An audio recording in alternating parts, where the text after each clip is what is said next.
واقعہ یہ ہے کہ مدینے سے جب آپ نکلے ہیں تو کسی جنگ کا کسی کو خیال، کسی کے حاشیہ خیال میں بھی نہیں تھا. پیش نظر تھا اس قافلے کا راستہ روکنا کہ جو آ رہا تھا شام سے واپس ابو سفیان کی سرکردگی میں.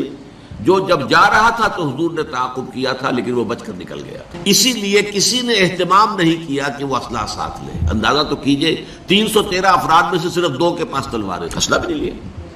کیا کرنا؟ قافلے کو جا کر جو ہے روکنا ہے، قافلے کو لوٹنا ہے کہہ لیجیے. لہذا کو کثیر تعداد جو بھی گئی ہے وہ اسی خیال سے گئی، اور اس میں کوئی بری بات نہیں ہے. باطل سے گویا کہ جنگ تو پہلے دن سے شروع ہو گئی تھی. جیسے ہی حضور نے کہا لا الہ الا اللہ، آپ کے اوپر تشدد شروع ہو گیا، بات ختم ہو گئی. تصادم تو ہے، صرف یہ ہے کہ پہلے وہ تصادم ذہنی اور فکری سطح پر تھا صرف، یا وقت یک طرفہ تشدد تھا اس میں کہ مسلمانوں کو اجازت نہیں تھی جوابی کارروائی کرنے کی. اب یہ تصادم 2 طرفہ ہے. اینٹ کا جواب پتھر سے دینے کا موقع آ گیا، مرحلہ آ گیا. اور اس انقلاب کی تکمیل کے لیے انگریزی میں ایک لفظ آتا ہے پش. ایک تو PUSH پش، کسی چیز کو دھکا دینا، ایک ہے PUTCH. یہ پش جو ہے یہ ہے کسی بھی مہم میں پھر آخری حلہ بول. تو یہ پش جو ہے انقلابی جدوجہد کا فائنل پش جو ہے وہ ہے یہ آرم کانفلکٹ. اور اس کا بھی آغاز اس ایکٹیو ریزسٹنس کے نتیجے میں جو حضور نے 1 سال تک جاری رکھا، اس کے نتیجے میں یہ 1000 کی فوج نہیں. حضور جب اپنے 313 ساتھیوں کو لے کر تقریباً درمیان میں تھے مدینے اور بدر کے، وہاں حضور کو وحی کے ذریعے سے اللہ نے اطلاع دے دی کہ مکے سے ایک لشکر بھی چل چکا ہے، بڑا طاقتور لشکر. اور ساتھ ہی اے محمد صلی اللہ علیہ وسلم، ہمارا وعدہ ہے کہ ایک تو وہ جو اوپر سے قافلہ آ رہا ہے شمال سے، اور ایک جو جنوب سے آ رہا ہے لشکر، ان 2 میں سے ایک پر ہم ضرور مسلمانوں کو فتح دے دیں گے. یہ وحی جب حضور پر آ گئی اور آپ کو اطلاع مل گئی کہ مکے سے تو قریش کا ایک فوج نکل آئی ہے، مسلح، کیل کانٹے سے لیس، پوری تیاریوں کے ساتھ. اب آپ نے ایک مجلس مشاورت منعقد کی اور آپ نے مسلمانوں کے سامنے یہ مسئلہ رکھ دیا کہ دیکھو ہم نکلے تھے اس کام کے لیے، لیکن اب صورت اللہ تعالیٰ کی طرف سے یہ پیش آ گئی ہے. وہ قافلہ بھی آ رہا ہے اور ادھر سے لشکر بھی آ رہا ہے، اور اللہ کا وعدہ ہے ان میں سے ایک پر لازماً اللہ ہمیں فتح عطا کر دے گا. تو بتاؤ کہ ہم کدھر چلیں، لشکر کی طرف چلیں یا قافلے کا پیچھا کریں؟ اس کو آپ جدید اصطلاح میں یہ کہہ سکتے ہیں کہ یہ اپنے ساتھیوں کے مورال کو ریڈ کرنے کی حضور کی طرف سے ایک کوشش تھی. پتہ چلے ساتھیوں کی کا مورال کیا ہے، کیا عالم ہے، ان کا حوصلہ کیا ہے، ان کے جذبات کیا ہیں، ان کی امنگیں کیا ہیں. آیا وہ ڈر جاتے ہیں یہ سن کر کے لشکر آ رہا ہے، قریش کا لشکر؟ قریش کا تو یوں سمجھیے کہ اس کا لفظ ایک دہشت پیدا کرنے والا تھا عرب کے اندر. قریش، ان کا لشکر اور تیاری کے ساتھ پوری طریقے سے کیل کانٹے سے لیس. یا یہ ہے کہ ان کے اندر اس کیفیت سے اور استقامت پیدا ہوتی ہے کہ ٹھیک ہے اب وقت آیا، اب وقت شہادت آیا ہے، اب وقت آیا ہے کہ ہم اپنا جو مقصود و مطلوب ہے، شہادت ہے مطلوب و مقصود مومن، نہ مال غنیمت نہ کشور کشا ہے. تو حضور نے جب یہ مشورے کے لیے بات رکھی، یہ بات بڑی اہم ہے، بڑی پیارا واقعہ ہے یہ سیرت کا. مہاجرین میں سے کئی افراد نے کھڑے ہو کر تقریریں کی بڑی جوشیلی. حضور جو حکم آپ کا ہو آپ بسم اللہ کریں، ہم تیار ہیں، ہر شے کے لیے تیار ہیں، فیصلہ آپ کو کرنا. حضرت ابو بکر نے تقریر کی رضی اللہ تعالی عنہ، لیکن حضور نے کوئی خاص اہمیت نہیں دی. حضرت عمر نے تقریر کی، اب بھی حضور نے کوئی خاص اہمیت نہیں دی. فرمایا بھائی دو مشورہ دو، آپ لوگ مشورہ دیجئے. پھر حضرت مقداد ابن الاسود نے جو تقریر کی ہے وہ بڑی پیاری ہے کہ حضور ہم موسیٰ کے ساتھی نہیں ہیں کہ جنہوں نے جنگ کے وقت کہہ دیا تھا کہ فَاذْهَبْ أَنْتَ وَرَبُّكَ فَقَاتِلَا إِنَّا هَاهُنَا قَاعِدُونَ، جاؤ موسیٰ تم اور تمہارا رب جا کر جنگ کرو، ہم تو یہیں بیٹھے، ہم جنگ نہیں کریں گے. ہم موسیٰ کے ساتھی نہیں ہیں، ہم محمد کے صحابی ہیں صلی اللہ علیہ وسلم. خدا کی قسم آپ بسم اللہ کریں، جو بھی قدم آپ اٹھائیں گے انشاءاللہ اللہ تعالی ہمارے ذریعے سے آپ کو آنکھوں کی ٹھنڈک عطا کرے گا. حضور ان کی بات کو بھی کوئی خاص اہمیت نہیں دے رہے. پھر فرما رہے اشیرونی، مجھے مشورہ دو بھائی. اب یہ بات جو ہے انصار کی سمجھ میں آ گئی کہ حضور کا روح سخن ہماری جانب ہے، کیونکہ انصار سے جو معاہدہ ہوا تھا بیعت عقبہ ثانیہ میں وہ یہ تھا کہ اگر مدینے پر حملہ ہوگا تو ہم آپ کی حفاظت کریں گے اپنے اہل و عیال کی طرح۔ ابھی مدینے پر حملہ نہیں ہوا تھا، بلکہ حضور آگے بڑھ کر نکل آئے ہیں مدینے سے، اور جنگ مدینے سے باہر ہو رہی ہے۔ تو گویا کہ اسٹرکٹ سینس میں انصار پابند نہیں تھے اپنے اس معاہدے کی روح سے کہ حضور کا ساتھ دیں، اور ظاہر بات ہے کہ اب جو سچویشن پیش آ گئی تھی، صرف مہاجرین کی نفری کافی نہیں تھی، 80-85 مہاجرین تھے، باقی سب کے سب تو انصار تھے، ان میں 313 وہ کفایت نہیں کرتے تھے اس سچویشن جو اس وقت پیش آ گئی۔ لہذا حضور بار بار کہے ہیں تو سمجھ گئے۔ حضرت سعد بن عبادہ کھڑے ہوئے رضی اللہ تعالی عنہ، بڑی پیاری تقریر ہے ان کی یہ، کأنک تعنینا یا رسول اللہ، اے اللہ کے رسول شاید آپ کا روح سکون ہماری جانب ہے، فإنا آمنا بک وصدقناک، تو ہم تو آپ پر ایمان لا چکے ہیں۔ وہ بیعت عقبہ والی بات کو آپ بھول جائیے، جب اب ایمان لے آئے، ہم نے آپ کو اللہ کا رسول اور نبی مانا ہے، تو ہمارے لیے آپشن کون سا ہے؟ We don't have any option. خدا کی قسم اگر آپ اپنی سواری سمندر میں ڈال دیں گے، ہم سب کے سب آپ کے پیچھے سمندر میں اتر جائیں گے، اور خدا کی قسم اگر آپ ہمیں حکم دیں گے تو برق الغماد تک پہنچ جائیں گے، یمن کا ایک شہر، اور اپنی جو سواریاں ہیں یہ اونٹ اور اونٹنیاں انہیں اس طویل سفر کی وجہ سے لاغر کر دیں گے، لیکن آپ جہاں حکم دیں گے آپ بسم اللہ کیجئے۔ اس پر آتا ہے کہ حضور کا چہرہ کھل اٹھا، خوشی کے اور بشاشت کے آثار، کہ یہ جو جماعت میں نے تیار کی ہے اتنی محنت سے، دعوت اور تربیت اور تنظیم کے مراحل جو میں گزار کے لایا ہوں، یہ جماعت اب تیار ہے فی الواقع اس آخری مرحلے میں داخل ہونے کے لیے، اب ہم پوری طریقے سے فٹ ہیں۔ اس پر آپ کے چہرے پر بشاشت ہے۔ اس کے بعد آپ نے کہا تو چلو پھر بدر کی طرف۔ اب یہ میں آپ سے عرض کر چکا ہوں کہ وہ قافلہ تو بدر کی وادی میں داخل ہی نہیں ہوا، ابو سفیان اس کو لے کر پہاڑی سلسلے کے ادھر مغرب کی طرف سے ہوتے ہوئے ساحل سمندر کے ساتھ ساتھ لمبا سفر کر کے بچ کے نکل گئے۔ اور یہ جب جو لشکر آ گیا قریش کا، اور جب پڑاؤ ہے، صرف میں اس کے بھی 2 واقعات آپ کو سنا دوں کہ جب پڑاؤ پڑا ہوا ہے تو وہاں اطلاع پہنچ گئی کہ قافلہ تو بچ کر نکل گیا، ابو سفیان کا پیغام آ گیا کہ میں قافلے کو بحفاظت لے کر مکے پہنچ گیا ہوں۔ اب یہاں سوال پیدا ہوا پھر وہی ہاکس اینڈ ڈوز کا معاملہ۔ ڈوز نے یہ سوچا کہ اب خوریزی کاہے کے لیے، ہم تو نکلے تھے اپنے قافلے کی حفاظت کے لیے، قافلہ تو پہنچ گیا۔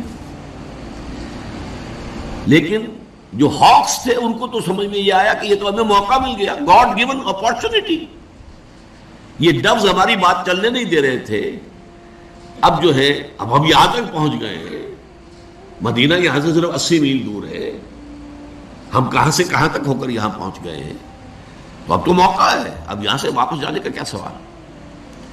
حضرت حکیم بن حزام رضی اللہ تعالی عنہ اس وقت تک ابھی ایمان نہیں لائے تھے، وہ گئے عتبہ کے پاس کہ عتبہ دیکھیے ہمارا جو قافلہ تھا وہ تو بچ کے جا چکا ہے، اب یہ خامخواہ کی خوریزی اور جنگ کاہے کے لیے؟ آپ کی حیثیت یہ ہے قریش کے ہاں کہ اگر آپ اس کو روکنا چاہیں تو جنگ اب بھی رک سکتی ہے۔ اس نے بھی کہا ٹھیک ہے، بات تو تمہاری صحیح ہے، اچھا چلو چلتے ہیں ابو جہل کے پاس، وہ he was the chief of the ہاکس، وہاں جا کر بات کی، اور وہ شخص جو تھا پھر اس نے پینترا بدلا، تانا دیا عتبہ کو۔ عتبہ کے بیٹے تھے حضرت حذیفہ رضی اللہ تعالی عنہ، جو ایمان لا چکے تھے، حضور کے ساتھ تھے۔ ہاں معلوم ہوتا ہے عتبہ بیٹے کو سامنے دیکھ کر تم پر بزدلی طاری ہو گئی ہے۔ اب یہ عرب کے لیے بہت بڑا طعنہ تھا۔ دوسری طرف اس نے یہ کیا کہ وہ جو ایک مارا گیا تھا وادی نخلہ میں ایک مشرک، اس کے بھائی کو بلایا کہ دیکھو یہ تمہارے بھائی کے قاتل جو ہیں وہ اب سامنے پڑے ہوئے ہیں، لیکن یہ لوگ چاہتے ہیں کہ جنگ نہ ہو۔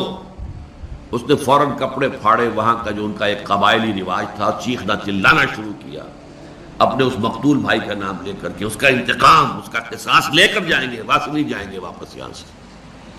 عتبہ نے بھی اس طعنے کا جواب دیا کہ یہ صبح معلوم ہوگا کہ کون کاورڈ ہے، کون بزدل ہے۔